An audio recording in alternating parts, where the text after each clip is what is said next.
আসসালামু আলাইকুম। আমাদের চ্যানেলে স্বাগতম। আজকে আবার হাজির হয়েছি নতুন একটা ভিডিও নিয়ে। গর্ভাবস্থায় অষ্টম মাসের লক্ষণ, শিশুর বিকাশ, শারীরিক পরিবর্তন, আপনার উদ্বেগ, কি কি পরীক্ষা করতে হবে, তাছাড়া কিছু সতর্কতা। সম্পূর্ণ ভিডিওটি দেখার জন্য বিশেষ অনুরোধ রইল। যেহেতু আপনি আপনার গর্ভাবস্থার 8 মাসে প্রবেশ করেছেন, আপনি প্রতিদিনের সাথে আরো বেশ কিছু অস্বস্তি অনুভব করতে পারেন। বাচ্চা বেশি ওজন লাভ করতে থাকে এবং সে বেরিয়ে আসার জন্য প্রস্তুত হতে থাকে। 8 মাসের সময় ব্রণ খুব দ্রুত ওজন লাভ করে। শরীরের হাড় শক্ত হতে থাকলেও মাথার খুলি নমনীয় থাকে প্রসব সহজ হওয়ার জন্য। মস্তিষ্কের বিভিন্ন অঞ্চল গঠিত হয় এবং ভ্রূণ হেঁচকে তুলতে পারে। শিশুর দেহের মোমের আবরণ বা বার্নিক্স মোটা হতে থাকে। গর্ভস্থ শিশুর শরীরে ফ্যাট বৃদ্ধি পায়, ফলে তার আকার বড় হতে থাকে এবং নড়াচড়া করার স্থান কমে যায়। নড়াচড়ার গতি কমে গেলেও মা নড়াচড়া অনুভব করতে পারেন ঠিকই। একজন পূর্ণ গর্ভবতী হওয়ার অনুভূতি এই মাসে আপনি প্রায় সম্পূর্ণরূপে অনুভব করতে পারেন এবং কখনই অবাক হওয়ার কিছুই নেই যদি আপনি ইতিমধ্যে আপনার সন্তানের জন্য নতুন জামা কাপড় কেনার কথা চিন্তা করতে শুরু করেন। এখন জানবো 8 মাসের গর্ভাবস্থায় গর্ভবতী মায়ের ডায়েট কেমন হওয়া উচিত। প্রতি মাসের মধ্যে গর্ভাবস্থার 8ম মাসের খাদ্য তালিকায় সুষম আর স্বাস্থ্যকর খাবার হওয়া প্রয়োজন। আপনার খাদ্যে বেশি পরিমাণের আঁশ জাতীয় খাবার রাখা উচিত, যা কোষ্ঠকাঠিন্য কমায়, যা এই সময় প্রায়ই হয়ে থাকে। আপনার শিশুর মস্তিষ্কের বিকাশের জন্য ওমেগা 3 ফ্যাটি অ্যাসিড যুক্ত খাবার বা তার সাপ্লিমেন্ট গ্রহণ করুন।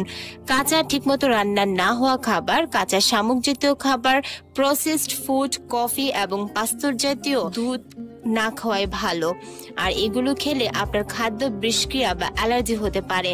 আয়রনের প্রাকৃতিক উৎস হিসেবে পালং শাক, মাছ, ডিম এবং সবুজ শাক বেশি করে খেতে পারেন। এখন জানবো গর্ভাবস্থার 8ম মাসে গর্ভবতীর দেহে যে পরিবর্তনগুলি ঘটে থাকে সেগুলো। গর্ভধারণের 8ম মাস হলো আপনার সন্তানের উল্লেখজনক ভাবে ওজন বৃদ্ধি এবং বেশ দ্রুততার সাথে বেড়ে ওঠার সময়। এই সময়টি সরাসরি মায়ের শরীরে বহু পরিবর্তন নিয়ে আসে। একটা সুস্পষ্ট পরিবর্তন হিসেবে আপনার শিশুর আকার ক্রমশ বেড়ে উঠতে থাকবে। প্রস্রাবের অসংযমতা দেখা দিতে পারে। আপনার হাঁচি দেওয়া, কাশি অথবা এমনকি হাসার সময়ও প্রতি ক্ষেত্রে সামান্য পরিমাণের প্রস্রাব লিক হয়ে যেতে পারে। এটা পুরোপুরি বিব্রতকর ও বিরক্তিকর হয়ে উঠতে পারে। হাতে পায়ে পানি আসা, চরমভাবে ফুলে যাওয়া হলো 3য় ত্রৈমাসিকের সময় খুব সাধারণ ব্যাপার।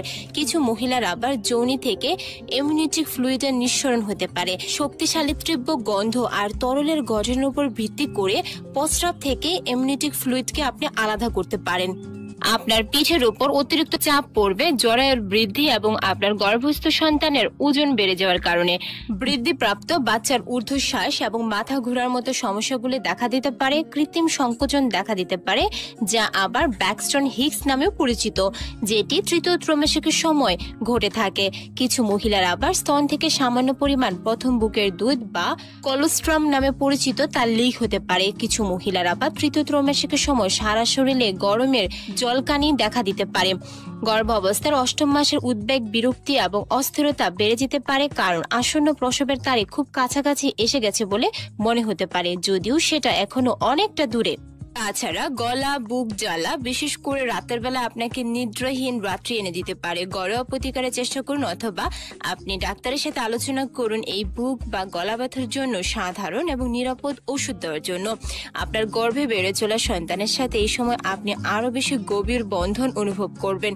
এই সময় আপনার ঊর্ধ্বশ্বাসের অভিজ্ঞতাও হতে পারে।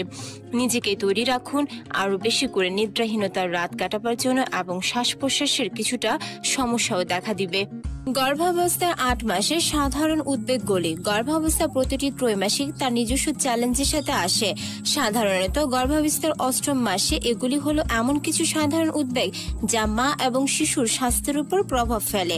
প্রথমত, প্রিক্লাম্পসিয়া। গর্ভাবস্থাকালীন সময়ে অনেক মহিলার উচ্চ রক্তচাপ হয়ে থাকে। এটি জেস্টেশনাল হাইপারটেনশন নামে পরিচিত এবং এটি মানসিক চাপ অথবা শারীরিক অন্যান্য কারণে হতে পারে।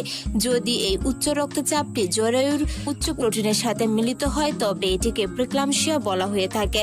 অচিহ্নিত অথবা অচিকিৎসারত প্রিক্লাম্পসিয়া ব্রণের পুরোপুরি ক্ষতি করতে পারে, যেহেতু এটি শরীরের রক্ত প্রবাহের মাত্রা বাড়িয়ে দেয়। এই উদ্বেগ যত তাড়াতাড়ি সম্ভব মোকাবেলা করতে হবে।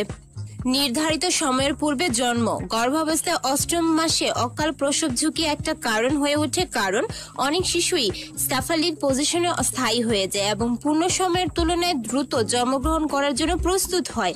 অন্যান্য শারীরিক অবস্থায় যেমন প্রিক্লাম্পসিয়া, প্লাসেন্টা অস্বাভাবিকতার ফলেও শিশুর জরুরি জন্ম হতে পারে।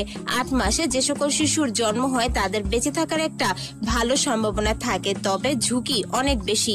আপনার হাঁটতে কষ্ট হবে কারণ প্রচুর পরিমাণে চাপ আপনার অঙ্গ প্রত্যঙ্গ এবং মূত্রথলির উপর পড়বে। উদরের জন্য মাড়ি দিয়ে রক্ত পড়া এবং অতিরিক্ত লালাক্ষরণ, অবসাদ এবং মাথায় যন্ত্রণা, মাথা হালকা লাগা এবং ঘুম ঘুম ভাব, যৌনির ক্ষরণ বৃদ্ধি পাওয়া, কোষ্ঠকাঠিন্য, বদহজমের সমস্যা বেড়ে যাবে এই সময়। তাছাড়া 2 পায়ের পাতাগুলোর মধ্যবর্তী দূরত্ব বেড়ে যাবে, যা তলপেটে অস্বস্তি এবং প্রায় সবসময় সংকোচন আপনার দৈনিক রুটিন হয়ে যাবে। আপনি এই সময় মাঝে মাঝে অনেক কিছু ভুলে যেতে পারেন, তবে ঘাবড়াবেন না, এটা সাময়িক। এখন জানবো গর্ভধারণের অষ্টম মাসে শিশুর বিকাশ কেমন হয়। গর্ভধারণের অষ্টম মাসের শিশু বীজ অবস্থান থেকে সাফালিক অবস্থানে পরিণত হয়, যার অর্থ হলো শিশুটি ঘুরতে থাকে এবং তার মাথাটিকে পেলভিক হাড়ের মধ্যে তৈরি গহ্বরের ভিতরে স্থির রাখে। শিশুর সাধারণ প্রসবের জন্য প্রস্তুত হওয়া এটা একটা গুরুত্বপূর্ণ পদক্ষেপ। একবার মাথাটা স্থায়ী এবং স্থির হলে শিশুটি অ্যামনিওটিক তরলের মধ্যে চলাচল বন্ধ করে এবং প্রসব না হওয়া পর্যন্ত সাফালিক পজিশনের মধ্যে অবস্থান করে। তাছাড়া 8 মাস বয়সী গর্ভস্থ শিশুর ওজন প্রায় 1200 থেকে 1600 গ্রামের মতো বা 1.5 কেজির থেকে একটু সামান্য বেশি হয়ে থাকে। শিশুটির মস্তিষ্কের বিকাশ দ্রুত হবে এবং এই সময় সেই বিকাশ চূড়ান্ত পর্যায়ে পৌঁছাবে এবং আপনি লক্ষ্য করবেন যে সে এই সময় শব্দ, গান এবং গন্ধের প্রতি বেশি সংবেদনশীল হয়ে উঠবে। এই সময় শিশুর ত্বকের নরম চুল প্রথম এবং তৃতীয় ত্রৈমাসিকের সময়ে ঝরে যেতে শুরু করবে এবং পরিণত ত্বক ঘটিত হতে শুরু করবে। শিশুর মস্তিষ্কের প্রাকৃতিক সংযোগ খুব দ্রুত হতে থাকে এবং শিশুর মস্তিষ্ক গর্ভের বাইরে থেকে শব্দ, আলোর প্রক্রিয়াকরণ শুরু করে। 8 মাসে শিশুর উল্লেখযোগ্য ওজন এবং উচ্চতা লাভ করবে। মাথাটি স্থায়ী ও স্থির হওয়ার আগে শিশুর নড়াচড়া খুব সীমিত হবে পেটের ভিতরের জায়গার অভাবের কারণে। এই সময় থেকে যৌনাঙ্গের বিকাশের অংশ হিসাবে ছেলেদের ক্ষেত্রে টেস্টিক্যাল এবং মেয়েদের ক্ষেত্রে ভালভা এর বিকাশ হতে থাকে। গর্ভাবস্থার 8 মাসে আপনাকে যে পরীক্ষাগুলো করতে হবে: গর্ভাবস্থায় ব্রণের অবস্থান এবং আকারের পরীক্ষা করা, প্রোটিন এবং সুগারের পরিমাপের জন্য প্রস্রাব পরীক্ষা করা, মাসে 2 বার করে ডাক্তারের কাছে যেতে হবে যদি কোনো বড় ধরনের সমস্যা না দেখা যায়, তবে নিয়মিত গর্ভবতীর ওজন, উচ্চতা আর রক্তচাপের চেক আপ করা। আশা করছি ভিডিওটি দেখে আপনারা বুঝতে পেরেছেন গর্ভাবস্থার অষ্টম মাস খুবই গুরুত্বপূর্ণ। আপনার নিজের প্রতি বেশি করে যত্নশীল হন যাতে সুস্থ, সুন্দর আর স্বাভাবিক একটা বাচ্চা পৃথিবীতে আনতে পারেন। অবশ্যই খাবারের দিকে বিশেষ নজর দিতে হবে। তাছাড়া বিভিন্ন ধরনের পরীক্ষা বা কোনো প্রবলেম হলে ডাক্তারের পরামর্শ নিতে ভুলবেন না। আশা করছি ভিডিওটা দেখে উপকৃত হয়েছেন। ভালো লাগলে চ্যানেলটিকে সাবস্ক্রাইব করতে ভুলবেন না। আল্লাহ হাফেজ।